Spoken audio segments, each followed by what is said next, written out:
Yeah, you're not in a business that can be turned on. We use this analogy all the time. It's not a light switch. It's a dimmer switch. We're a momentum-based business, right? And it's why when you start getting more business, it almost seems easy to find new business. And then when you're slow, it's like, why is it so hard to find anything? This is just the nature of sales. And so you have to accept the fact that when you don't put mindful effort towards your enthusiasm, your passion, the things that you care about, it doesn't matter how good your skills are, you have to rebuild your enthusiasm, and people can sense that, right? And for most people, this storming stage is something you need to be aware of, because just like me, right after my beginner's luck, I hit this lull of 6 months, my enthusiasm hit an all-time low, and I had to go get that restaurant job, and I had to spend 6 months building this enthusiasm back, right? The blessing of getting the side hustle, it was like putting gasoline on the bonfire. Absolutely. Because I did not want to be there. And I was so excited to not be at that job that I was crushing at work because I was more enjoyable.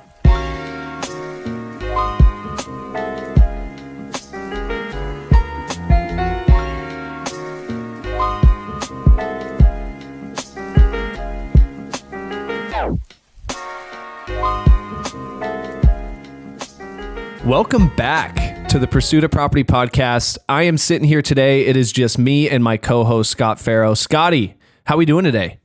We are doing good. We are sitting in the office. It has been hot the last week. I was hoping by mid-September, we would have a cool off here, but no, the gods hate us. No, I get to experience my first PG&E bill with no solar for this month. So ooh. I'm not looking forward to that. I'm looking forward to the cool down. Yeah. Your boy's going to be broke this month. We'll have to do a podcast about the values of solar. Deal breakdown on Cade's monthly expenses. Why is Cade poor? No, dude. But today, I think we're going to have a really good topic. This stems from, honestly, each of our own individual experiences. And then now, as both of us are in leadership seats, we are now seeing, some of our team members experience the same struggles that we encountered in our early years, and even some of the struggles we're encountering now. And I think that's really the focus that we wanted to put on today's episode, is why you are struggling as an entrepreneur, as a business owner, especially if you're newer and trying to get your footing in the business. Yeah. Exactly right. The purpose of this is really to try to diagnose why maybe you're having certain thoughts and feelings, and why that's happening right now when maybe you haven't experienced it before, and reminding you that, a lot of this stuff you don't have to reinvent. Somebody else has already done it, and just giving some context and some pattern interrupters as to why you're going to get past it, or how you're going to get past it. 100%. And we are using kind of this guideline or framework, at least for our discussion today. We'll throw that link in the description. So you guys listening or watching, if you want to use that as a resource and check more of that out, that would be good. But using that as kind of the basis, in addition to some of our own experiences, some of the experiences and feelings of our team members, I think this will be really good for people who may be feeling the same exact way. Yeah. Let me pull out my phone real quick. You and I went back and forth a little bit here, but the person who's credited to this idea or this framework, it goes back to a guy, Tuckman. I first learned about this when I was pretty young. It was when I was in my scouting career, where you go through joining a team, you're leading a team, you're learning new skills. Back when I was in scouts, there's kind of levels to it, and I got to be part of a program called NYLT, which was for leadership development. And I was first exposed to this concept then, and it's turned out to be true many times in my life. And it's just interesting how it loops back around now that we're in the business world. But it's the Tuckman's phases of group development. Now, I have found this to be true not only in teams and in groups, but within myself. And now when I sit down and I'm talking to our salespeople or coaching students, or even when I'm having conversations with myself, I'm reminding myself that these phases of development are inevitable. They're going to happen. There's no resisting it, but that it's understanding how the world works. So phase one what does that look like? What does Tuckman title it as? And then what does that look like for somebody who starts off in stage one? Yeah. So the 4 stages are forming, storming, norming, and performing. He did a good job of making it easy to remember. Forming is stage 1. Now, the way I've learned this is that forming is when you start a new job, you join a new team, you start a new skill, you venture out into a new industry. Forming is the first stage inevitably. It's one of the only stages that you can guarantee is going to be there, and it's always going to happen at the start. It's described as high enthusiasm and low skill. So the two things that follow through this whole process are enthusiasm and skill. And when you first start this venture, very often your enthusiasm is extremely high. It's a new endeavor. It's like being in the honeymoon stage of a relationship. But at the same time, you have no experience, no idea, no understanding of how to do what you're supposed to do. So your skills are super low. Yeah. I mean, let's even rewind.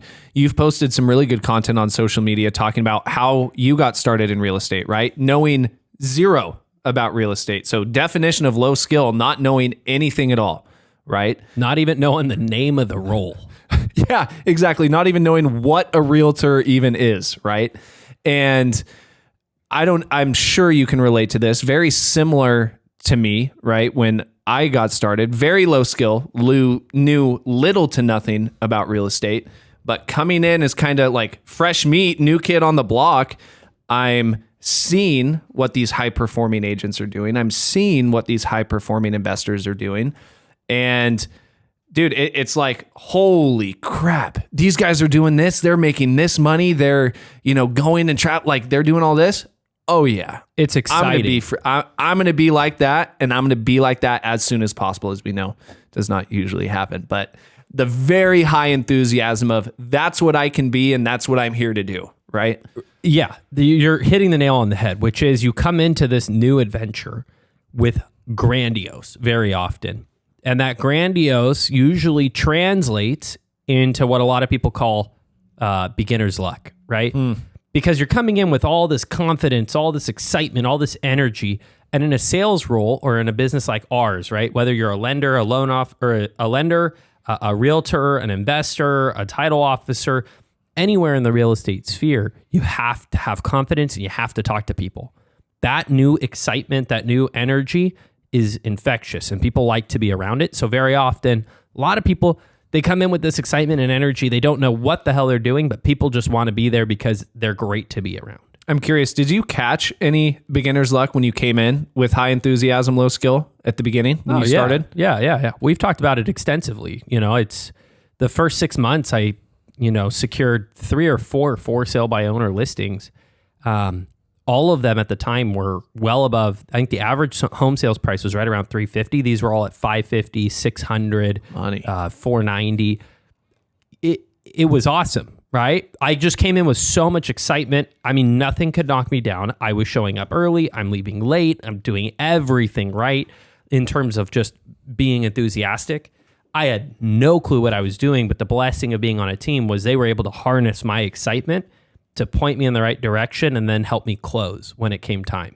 Yeah. And I'm curious too, like, was there any struggle, right? Because if you think about somebody brand new, low skill, high enthusiasm, they catch this wave of beginner's luck and they're really just kind of riding the coattails of their excitement, right? Gaining all of this, whether it's deals or securing listings and making not an insignificant amount of money, right?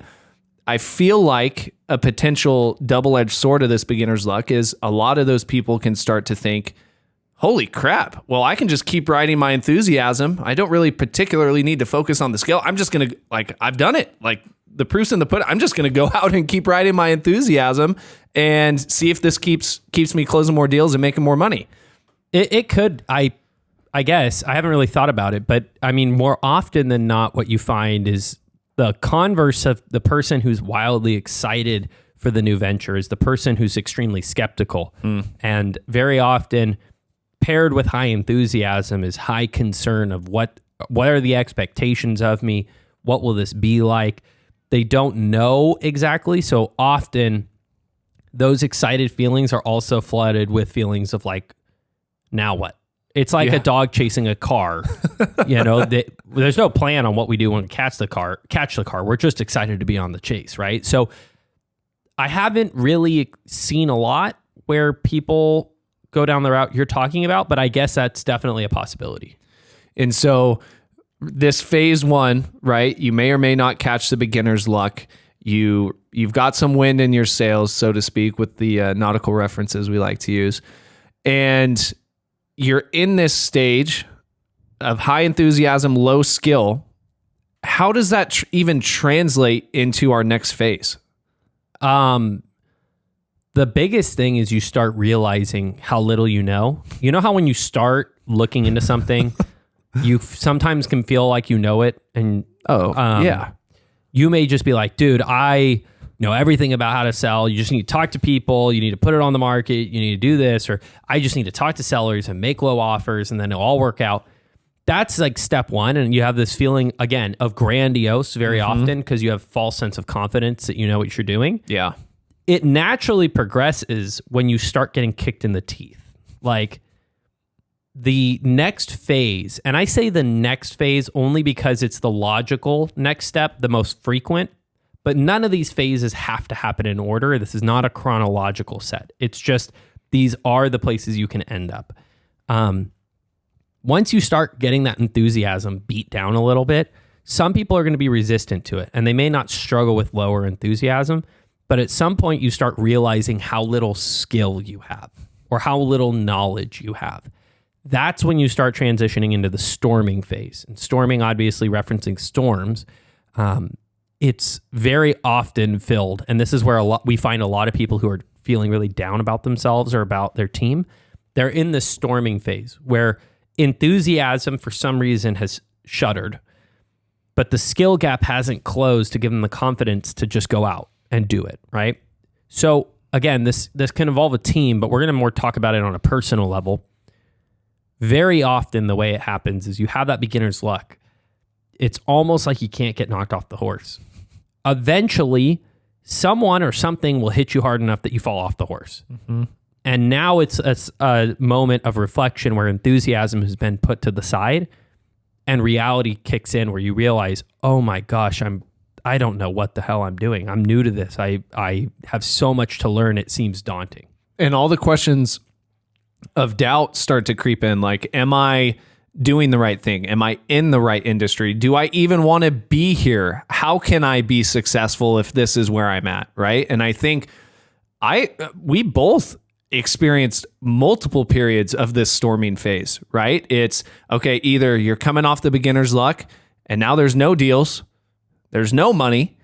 There's still little to no skill, and contemplating like, dude, what am I even doing? Do I want to be here? And that storming phase, at least for me, is what triggered, okay, hey, I still have bills to pay. Now I'm going out and finding a side hustle, some more content we both just put out about.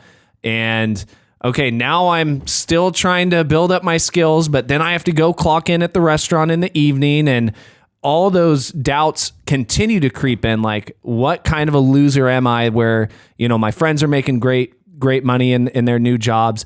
I'm working a restaurant for dirt cheap and I'm still trying to build my business. And that enthusiasm is just, like you said, it pulls back, and both of these are down really, really low. Yeah. This is where a lot of people quit or they think about quitting. Like you said, we've been here multiple times. Most recently for me was maybe about a year and a half ago, almost 2 years ago. And, it again, because it's not a linear cycle, it's not like it's just, once you get past storming, you never go back. It can always go back. If your enthusiasm falls, right, your skills may not fall to that level again. You may have skill up here, but if your enthusiasm falls, you may fall back into this storming phase where you ask yourself those questions that you said, am I enough? Am I the right person? Am I doing what's right for me? Is this going to be something I can ever achieve? Am I letting this person down? I need to prove myself by this timeline, right? That's when you start asking these questions, and you're going back to to the programming that you had growing up, whatever that was, right? And I don't know anybody that has not been through this stage. Any successful person has been through this feeling of self-doubt, these moments where everything seems to be crashing and you don't know what to do, right? Yeah, I feel like this is the stage where it's essentially a make or break stage, right? Because like we've touched on, a lot of people either pull back or fully just leave what they're trying to do. I think the importance in this stage is making sure you're surrounding yourself with the right people, whether if you're on a team, the other members on your team, it's your mentors, it's your, another agent or another investor in your office or sphere. Because the importance of, like you said, we don't know a single person who has not experienced at least one storming stage.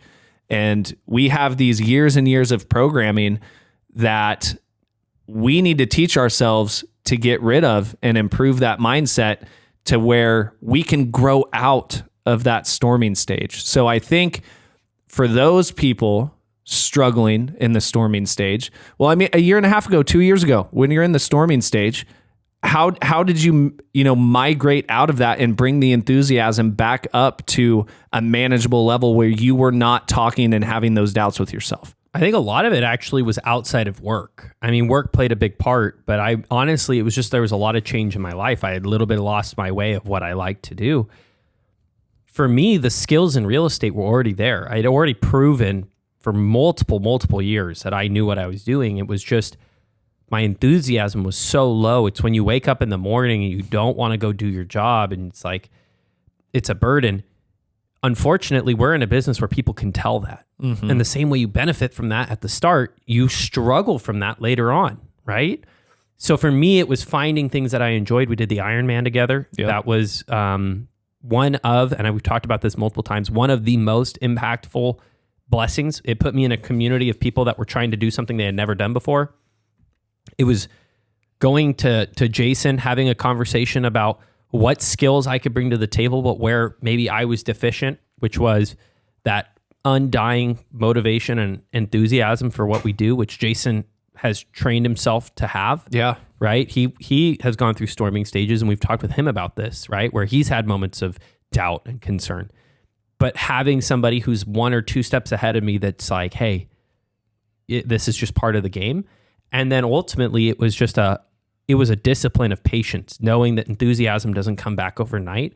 It's something that you have to cultivate and actively put energy into in order to get to a point where, your energy matches back up with your skill. I was going to use an analogy because I was thinking about my car. It's got the 2 bars when you drive. It's got a torque bar and a horsepower. And for those who don't know, torque is for getting up to speed and horsepower is for maintaining and hauling torque is for hauling, but maintaining and like top speed. And enthusiasm is a lot like torque. It's like what gets you up in the morning. It's what gets you going. It's what gets you to make that call. The skill is what actually allows you to persist past when you hit a moment of difficulty.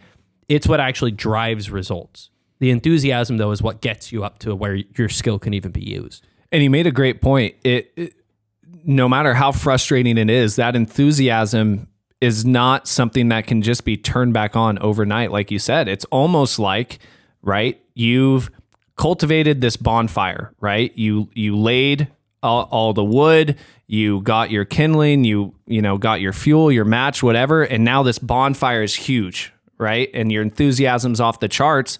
But then when that fire starts to die down and all you've got left are the ashes, you can't turn ashes into a bonfire overnight. You then have to rebuild that enthusiasm and reignite that fire for that enthusiasm to get back to where you were before, or get to a point where you are then confident in mitigating those thoughts of self-doubt. Yeah, you're not in a business that can be turned on. We use this analogy all the time. It's not a light switch. It's a dimmer switch. We're a momentum-based business, right? Yeah. And it's why when you start getting more business, it almost seems easy to find new business. And then when you're slow, it's like, why is it so hard to find anything? Yeah. This is just the nature of sales. And so you have to accept the fact that when you don't put mindful effort towards your enthusiasm, your passion, the things that you care about, it doesn't matter how good your skills are. you have to rebuild your enthusiasm, and people can sense that, right? And for most people, this storming stage is something you need to be aware of, because just like me, right after my beginner's luck, I hit this lull of 6 months. My enthusiasm hit an all-time low, and I had to go get that restaurant job, and I had to spend 6 months building this enthusiasm back, right? The blessing of getting the side hustle, it was like putting gasoline on the bonfire. Absolutely. Because I did not want to be there. And I was so excited to not be at that job that I was crushing at work because I was more enjoyable. But the same way, 5 years later, I didn't take care of doing stuff I like to do, being Scott. I was so focused on these other things that are monetary based or whatever that didn't bring fulfillment.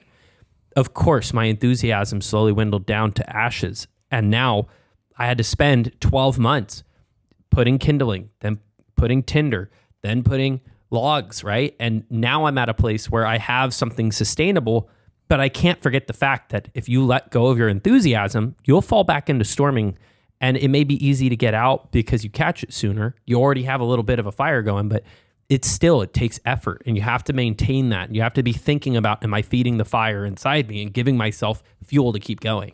Yeah, and you make a really great point that it's not that professional and personal, as much as a lot of us try to keep those separate, right? They're inevitably intertwined. So I think that's a really good point to get across, is even if you're putting a lot of time, effort, energy, focus into the professional side, similar to what happened, is if you let some of the personal things start to trickle down or go away, right? Inevitably, it's going to bring down the professional side. So it's finding that balance of, okay, if I do want to keep these separate, let's keep them separate, but knowing and understanding there is inevitably overlap and intertwining between the two, to where you are putting yourself in the best mental position to succeed.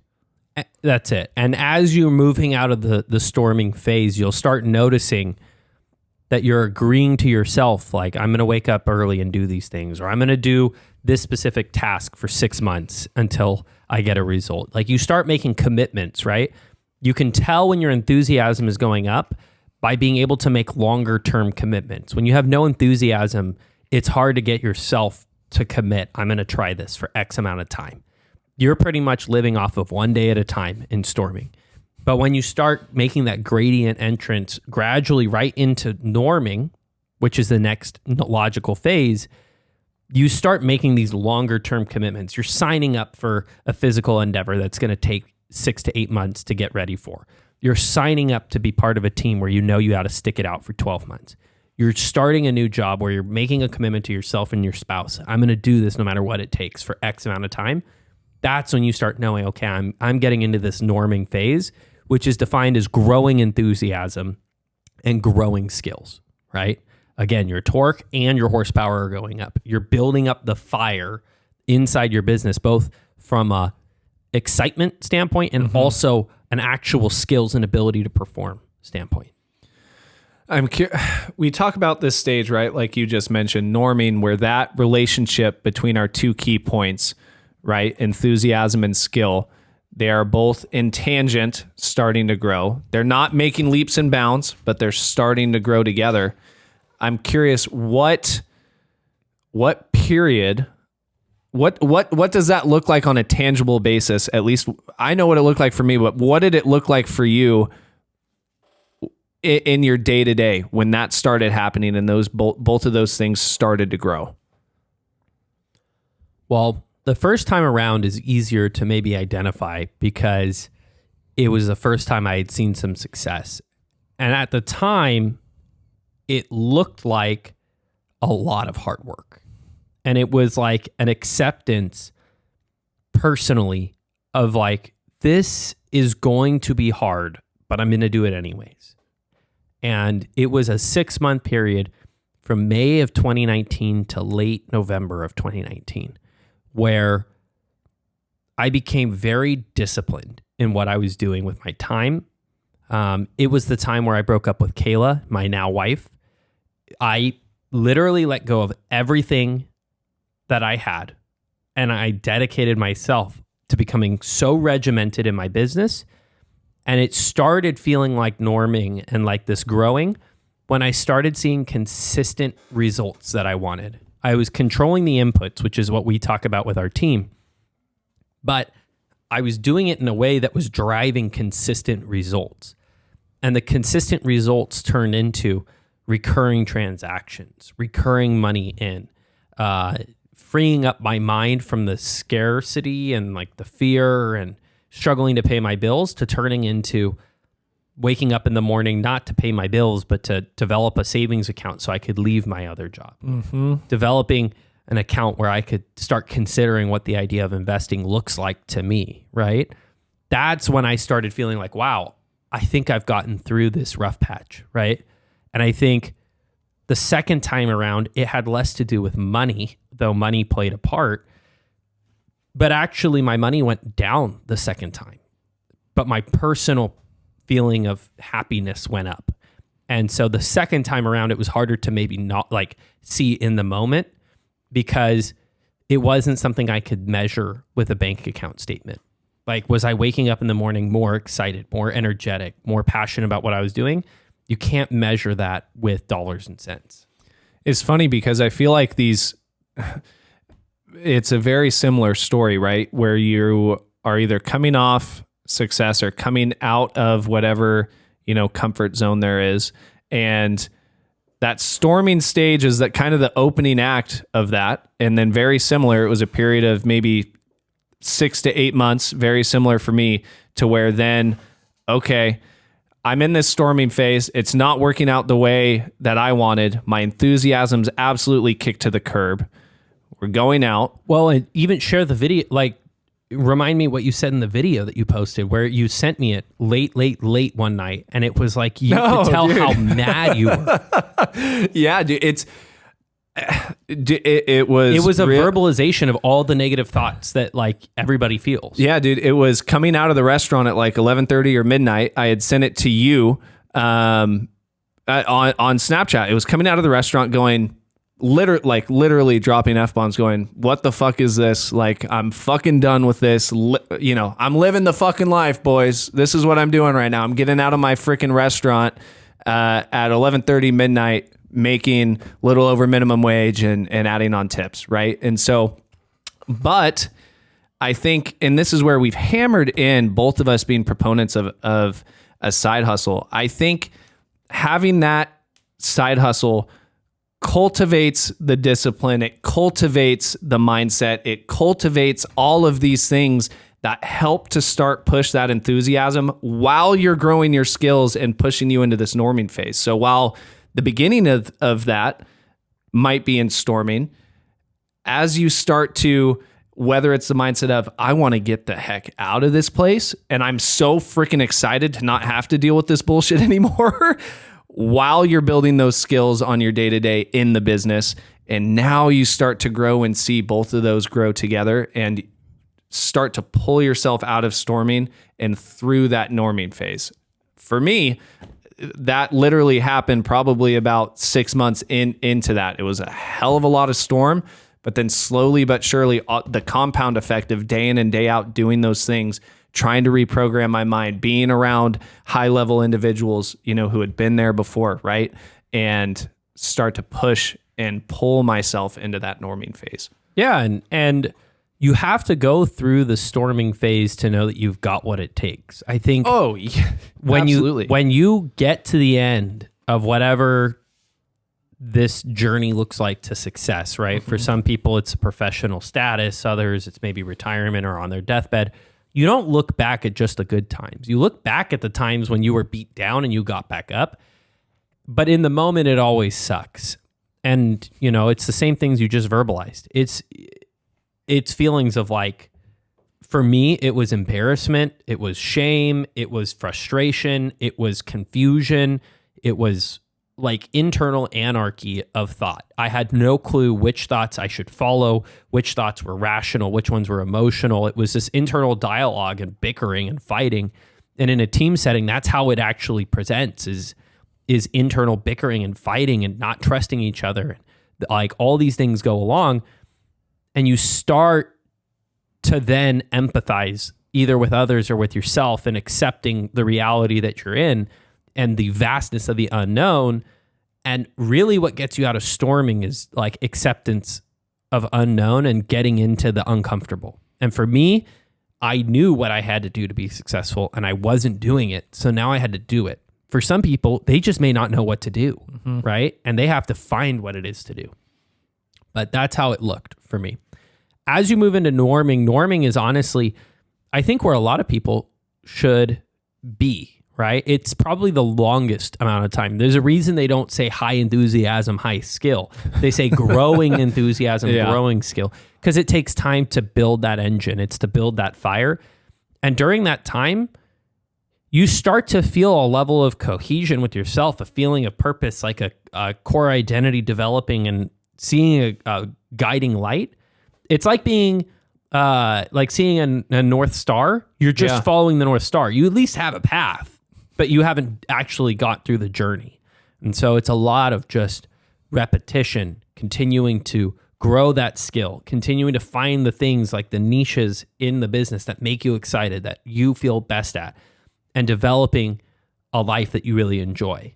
Yeah, it's like the ray of sun that starts to poke through that storm, right, of the storming phase, where you can finally see either that tiny bit of light at the end of the tunnel or that tiny bit of sun that's poking through the storm, is when I think there is a responsibility to start to grow both of those and recognize and understand, oh crap, okay, now we're going to continue to walk this out. And this is where I think you and I both are, because we are still learning and growing in our roles. We're both very new to our positions. You know, you're 9 months in, I'm almost 18 months in. It's not like we started at the start in these positions. So we're just like we were learning this in the new industry. We're learning this in a new role in our job. So, absolutely. You know, we have great enthusiasm for what we're doing, but, you know, we're growing our skills. We have some core base that, you know, we didn't have to go all the way to this low skill, low enthusiasm. We already have a chunk of skill. So now we have to build both of these and become the leader that we need to be if we're going to be leading not only ourselves, but now leading groups of people underneath us. Yeah. And you shared a good point that this particularly usually being the longest stage, right? Started with forming, the next logical step was storming, and then norming. What does the final stage look like in terms of that relationship between the two? Performing is the final place that you progress into, and it's best described as just high enthusiasm and high skill. People that make it into performing, it's rare. That's at least the concept that I was told. Mm-hmm. Most people stay permanently in this norming stage because they don't stay in one place long enough to ever hit performing. That's not a bad thing, right? If you're elevating, that's not a bad thing. But performing is it's like when you meet that guy who's a specialist at something and it's just like everything goes right. That person has great enthusiasm and passion for what they do, and they're also fantastic at it, right? And that performing can even be momentary, right? Yeah. You may be performing in your role and then you get elevated. And now you're starting back at forming, but in a new role, right? Not everybody should strive just to hit performing. Norming is the journey, right? Performing is the end that you get to. And I think everybody talks about it's better to enjoy the journey. Well, and especially when you just talk about business in general, when there are so many hats to wear, where there is so much growth that's experienced, it's like you said, as entrepreneurs or business owners, you're constantly elevating yourself to a new role, whether you're starting out yourself. Okay, now I need to grow into the manager role because I'm growing, my team underneath me who's going to help me. Or now I'm growing to, a director or like whatever it is where that elevation is constantly happening and you're finding yourself maybe bouncing back between those three stages. Okay, now I'm forming the skills that I need to do in order to lead or manage people. Now I'm in the storming because, team's not performing or I'm not getting the enthusiasm I need from my team. So then that's beating me down and then all the way back to norming, right? So I think the ebbs and flows between all three of those stages, I mean, I couldn't even repeat how many times we've probably bounced between all three of those first three stages. Yeah, and at the end of the day, the blessing here is that when you fall back from performing, your skills are already top tier, right? Maybe the market shifts and you have to adjust what you do. Your skills may fall a little, but the blessing of experience is that your skills can only fall so far, right? Your enthusiasm technically can go wherever, but you would hope by the time you get to performing, you've created a why, a vision, a North Star that you follow, that you can get back on the horse very quickly with your enthusiasm. And you've also taught yourself how to learn new skills. At the end of the day, you start figuring out how is it that Scott or Cade learns new skills. Is it by doing it? Is it by reading about it? Is it by mentorship? What is it? And so very often the first time going through all four of these, or at least the first three stages, it's slow growing and it's slow moving. And you may be in that forming stage and have a lot of success for 2 years and then finally hit that lull, right? You know, there's people that hit the run up in COVID and didn't know what it felt like to fail until the market shifted. That's the first time that they had ever really experienced any difficulty. Yep. Then they hit that difficulty and then they build it up to performing, right? And they're getting back into the groove of things, and the shift happens again and you fall back down to storming again. But at least I know what I did last time that worked, right? So it's a constant development of bringing experience to the table that allows you to more quickly elevate through these stages and not have to sit in that storming phase so long. And it's the reprogramming and figuring out yourself and understanding what, okay, I know, like, what is that North Star for me, to where when I am kicked back or kicked off the horse, I've trained my mind, I've trained my thought process to understand, okay, I may be off the horse, but I can still see the star. How do I hop back on and keep chugging along towards what that is, right? And so I think, again, it all falls back to, you know, the self-programming, the mindset, and figuring out just who you are on this journey of growing your business or figuring out what you're doing in this industry. It's very, very funny to continue to look back and self-reflect and understand and recognize what stage you're in and how each stage relates to each other, and how do I spend as little time in the storming phase if I know I just got my ass kicked off the horse. I can understand, here's what I need to do, but to pull myself out of this trench and get back into that norming phase. Yeah, and even within stages, you and I can both acknowledge there's little micro shifts, dude. right? This year alone, we've had a couple months where we did north of 10 deals, and we've had a couple months where we do less. And you've seen it firsthand. Obviously, salespeople are divas, you know, we're a little bit emotional. You know, it's like when things are going well, you can tell I'm just like on cloud nine, enthusiasm through the roof. Skills are obviously there to be able to do that many deals. But then at the same time, there's a hiccup in the road. In August, we do, you know, less deals than we would like. And you see me go right from norming or performing potentially all the way back down to storming, because you see that enthusiasm. You get kicked in the teeth 6 or 7 times in a row. You know, your enthusiasm starts to fall. Your skills don't fall, but unfortunately in our business, what you think about becomes reality. So if you start questioning your own skill, your skills do fall. And it's all of a sudden you fall back into this rut where you're going into appointments feeling uncertain about your own ability to help the seller. And all you really need to do is relate back to all of these moments in your life where you've stood at the house, you closed the deal, or even if it's not in the same industry, think about the times when you were in a sporting event and all the pressure came back on you and you performed, right? Or in your home life when shit was hard and you held down the fort, right? You got to go back to those moments where you pulled yourself out of storming and remind yourself you can do this. And this is where you're bringing experience and you can elevate quickly back out. Instead of sitting in that storming phase for 6 months, you may only be in it for 6 hours, right? Yeah. And you can pull yourself back out, but it's more to do with that enthusiasm at that point than it has to do with the actual skill. Well, and it's crazy because some people, you know, may sit there and ask like, okay, how much is enough? Like if I know I'm in this storming stage where, you know, just nothing's going well and I'm trying to grow the skills, my enthusiasm's low, like how much is enough? And I mean, we have a very good buddy, Dylan Miracle. He's been on the podcast more than a couple times, where I could even argue, and he'd probably argue too, that storming phase lasted 2 years, like years. And somebody who's sitting on the other end and asking themselves, well, how much is enough? I feel like that's again where, somebody can get impatient after a week, a month, 6 months go by. You're like, okay, well, what the heck's going on? A year? You're telling me that this can last years? But I think it's important to just reiterate that even if you're in that storming stage, the self-talk and the mindset is all that more important. If you're controlling the inputs, the outputs will come. It's inevitable. It's math. If you are controlling and putting in the inputs, there must be an output that comes after that. Yeah, especially if you're getting guidance on what inputs lead to the output. Mm-hmm. At the end of the day, the fastest way out of the storming stage is having a central locus of control and accepting the fact that shit doesn't happen to you, it happens for you.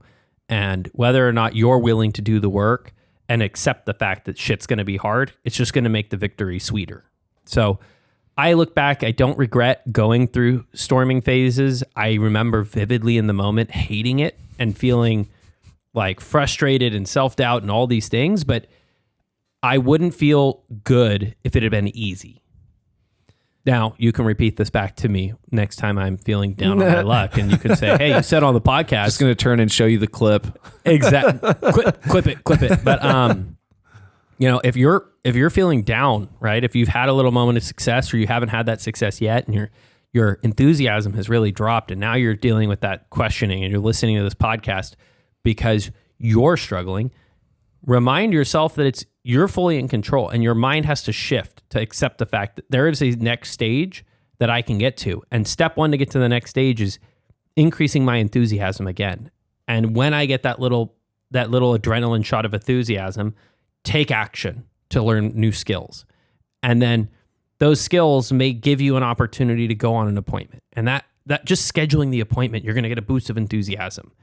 And then your skills may elevate at the appointment. And then you may get another appointment and your enthusiasm goes up again because now I feel better about my chances. Then your skills are better. Maybe you sign a contract or maybe not. You're just inching your way forward, right? You're not throwing Hail Marys and hoping it works. You're going yard by yard towards the first down. And once you hit a first down, you get another boost of confidence that you have 4 more chances to get to the next one. Yeah. And just reiterating to yourself, I think those hard phases, they just play a role in reaffirming to yourself where when you make it out of that stage, you now have the increased confidence. You now have the understanding of what that phase looked like for you, what you felt, what you did. And I think it just helps continue to reaffirm your personal belief that you're doing the right thing. I think they serve, that storming phase and some of these phases that may not be as fun, they serve probably the most important purpose in this whole growth and journey that we're talking about. I'd make the argument it'd be very hard to even touch a performing stage without ever having to go through or understand what the storming phase looks like. Hard to be enthusiastic about what you do if you don't know how much you had to work to get there. That's it. That's the thought process that we wanted to share. Again, this applies to teams. If your team is struggling, this applies to you personally. It applies to new roles. It applies to your life. It applies to even a new skill, learning how to drive. You're excited, then you fail, then you get better, and then you're a performer. Every single task, every single role, every single team will go through these stages, and it's not always going to be in order.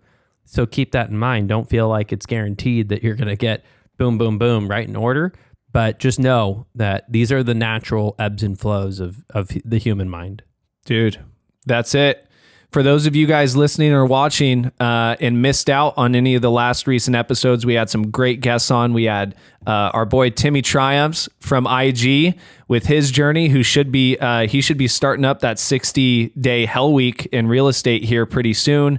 We had the FAR president, Gary Carter, on last episode. Just a really good couple episodes with some really great guests, and I know we're really excited on deck to continue to bring in some good people.